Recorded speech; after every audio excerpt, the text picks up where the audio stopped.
4 fours and 3 sixes, while Johnson Charles made 42 with 5 fours and a 6. Both Ahmad Raza and Mohamed Naveed took 3 for 20. The Windies then restricted the Emirates board 11 to 144 for 6 to win by 22 runs. Samuel Badri took 3 for 20 and Sunil Narain took 2 for 21. The first T20 against Pakistan will be on Friday. Now, the disciplinary hearing into the allegation that Jamaica and West Indies all-rounder Andre Russell violated a whereabouts clause has been adjourned until September 28th. The West Indies all-rounder attended the hearing yesterday, a few days after pulling out of the current tour of the UAE for what was termed as personal reasons. The hearing, which is being held by the Independent Anti-Doping Disciplinary Panel, was scheduled for today and tomorrow, but not long after midday. Queen's Counsel Patrick Foster, the lawyer representing Russell, found favor from the panel with the suggestion that cross-examination of Jamaica Anti-Doping Commission JADCO witness and employee Nadia Vassal will be continued at a later date. After a short deliberation, the parties, including JADCO's lawyer Laxton Robinson, agreed on next week's resumption. Tentative dates were also set for the hearing to be completed on October 6 and 7. The October dates were set to allow recuperation time for JADCO Executive Director Kay Rebound. He is said to have been injured in a recent mishap and unable to take the witness stand. JADCO is alleging that in March, Russell failed to find his whereabouts, resulting in him missing 3 doping tests over a 12-month period.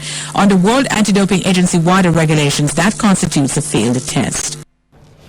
In more cricket news, West Indies wicketkeeper batsman Shane Dowrich starred with the bat today at the Windward Sports Club. This as he and other members of the West Indies Test squad continue to prepare for the upcoming series against Pakistan in the UAE, and players on the West Indies A team get ready for their upcoming tour of Sri Lanka. Players in the squads took to the field for a 2-day practice match. Batting at 5 for the West Indies Team 1, Dowrich had a shot-filled 77 off 97 balls before he retired.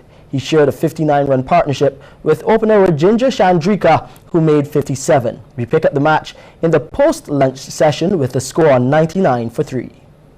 Shane Dowrich and opener Rajendra Chandrika at the crease for West Indies Team 1, trying to build a partnership after losing 3 early wickets. Dowrich looking for runs. Here with a lofted drive off the spinner. That's 4. The score, 103 for 3. We also got to look at the new find for the West Indies. Fast bowler Renard Leverage. Didn't grab any wickets in this session. Kept things tight. Pacey. But back to the Dowrich show. Here, taking a liking to the slow bowler. This one, a freebie down the leg side. Dowrich moves to 28, the score 109 for 3. The very next ball, same result, Dowrich sweeping 4 more. A half chance here from Dowrich, sweeping again, but top edging, deep mid wicket, not getting there in time. Dowrich scampers home for a couple to bring the 50 partnership up. Score 117 for 3. Chandrika at the other end. A solid innings from him, quick single, allowing him to reach 50 off 99 balls, 3 fours in the innings. Chandrika now freeing his arms after the milestone, blasting this one over mid-wicket, takes him to 55. But trying to push the score, Chandrika a bit too ambitious, miscues straight into the hand of the bowler Obed McCoy. The score now 139 for 4. Back to the Dowrich highlight reel, going to his half century, taking Bish over the top, 53 off 65 balls, 7 fours and a 6. McCoy would be on the receiving end of the shot of the day. Dowrich, classic cover drive, moves on to 60. Next ball, same result, this time through mid-wicket. He's on 64, the score now 164 for 4. And that tee, Dowrich would move on to 77 in quick time. Vishal Singh with him on 9. And the score for the West Indies Team 1, 180 for 4. And in the end, Team 1 were bowled out for 225 in 79 overs. Rakeem Cornwall was the pick of the bowlers for West Indies Team 2 with 5 for 79 of 22 overs. Play continues tomorrow. Lockhart Sebastian has been appointed as a selector for the West Indies Cricket Board. Sebastian, who was an alternate selector for the last 4 years, replaces Courtney Walsh. The Dominican has managed the Windward Islands senior team for the last 12 years. He has served as a director on the Windward Islands board for the last 10 years and was manager for the West Indies A team to India in 2013 and Sri Lanka in 2014. Sebastian's term as a selector is for 2 years. Switching sports now, Flo Deacons and Burger King Clapham Toners claimed first dibs when the Goddard and Prizes Limited Division 1 Women's League served off at the Bond at Kensington Oval last night. CBC's Anne-Marie Burke reports. The 2016 volleyball season served off at a new location, and with the ladies on court, Knockout Queens Deacons back in the screen up against Chargers. This is the second set where Chargers were on a mission to reclaim a stake in the game, having lost the first at 25-23. As I said, Chargers met business and were in command of this second set, a big killing backcourt. But don't think Deacons was just going to gift it to them. Charlene Brunk sets it up for the hard-hitting Shantae Seal to cement it. Deacons was keeping in the game when Crawford finds a space in mid-court, but this set belonged to Chargers and they were amped up. Brown with a good save, but a free ball would just set it up and it was so easily executed.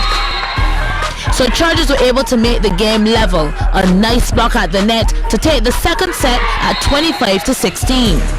But in true Deacon style, they rallied back, taking the third set at 25-21, and from there was no looking back. A free ball to make it count. Julia Lewis, the executor. Toners still in there.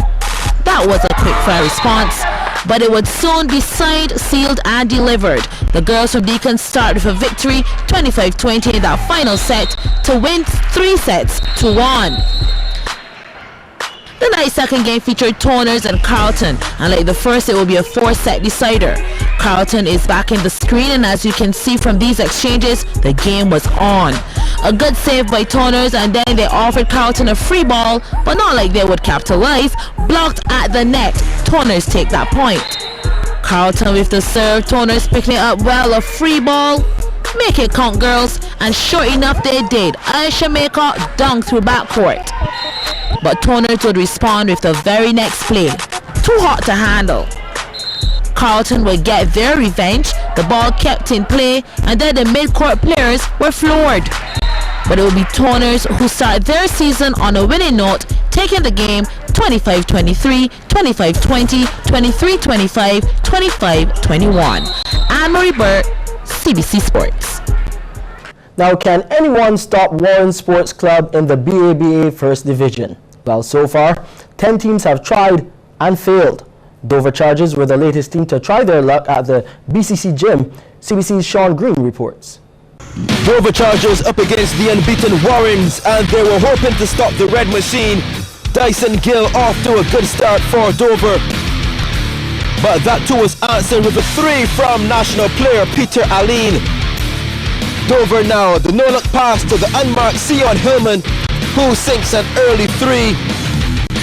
Aline a little undecided, so Hillman helps him to make up his mind, running away like the mouse who stole the cheese. Aline, who was the victim of theft earlier, had something for Dover, a 3-pointer, man. Then the turnaround jumper inside the area for 2 more of his game-high 24. It was truly Aline's night, driving in the paint for another 2. Warrens had it all their way after some early resistance, and scoring got ridiculously easy, like this. But Dover was still answering back and still in it. Jason Boeing dropping a 3-point bomb. He had 15. And Hillman, he was still there, unstoppable on display, driving hard for 2 more of his 18. Dyson Gill coming, slapped away by Aline. Get away, son. Then Motara takes it downtown, snakes through and scores. He had 19 as Warrens won 84-73. Sean Green, CBC Sports. And that's sports. Up next, the business report. Miss the NCC's free